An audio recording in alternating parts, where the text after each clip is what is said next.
So, common language, common concern, common cure. I hope this has made sense to you. That at some point in time I'll get the chance to talk to you in the flesh. And maybe you can say, hey, I got this group of disciples and here's where they're at. And, they kind of started to hurt, but now they're healing and they're getting really ready to take on some big things. What are some big things we can do with these kind of disciples? Or, wow, these distractors, they just take over the meetings and it's really hard to get their attention.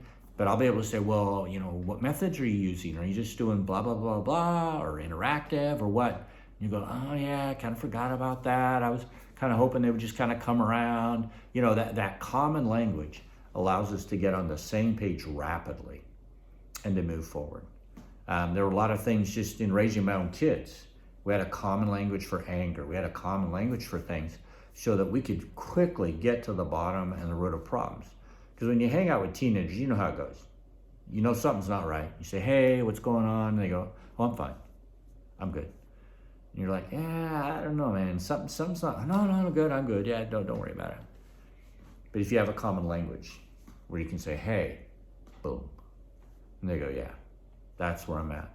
And because now they know that you know where they're at and they know that you know where they're at, all of a sudden you can begin that conversation and move forward. And it's the same in youth ministry. I've always been blessed. I mean, really, all the way back to the early stages when 4 youth pastors in our community got together, all from very different denominational backgrounds, in a time and place where that was not approved. Each denomination kind of thought they had the only ticket to heaven type stuff. Pretty mature, but that's where the church was at the time. And I remember that we built a relationship. And each one of us, there's a reason why there's different denominations. They know that they know certain things are important and they're right.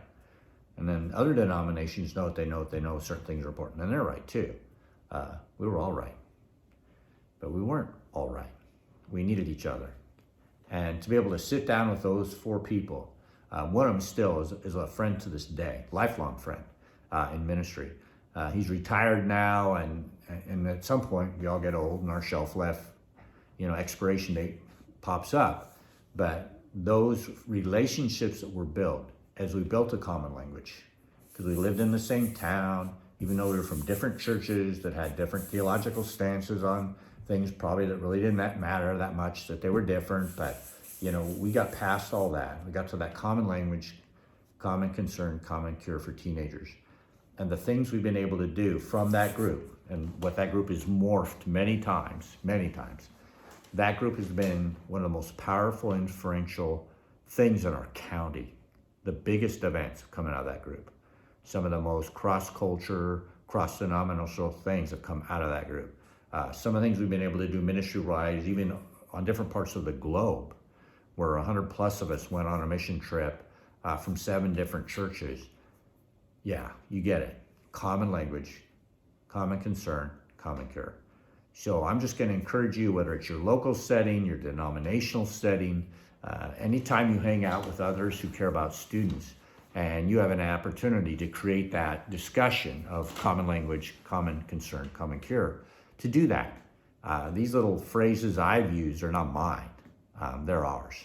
Ours to use as we care about students and help them move forward, as we help each of us grow together and individually, and we see his kingdom come and his will be done. And when that happens, that's as good as it gets.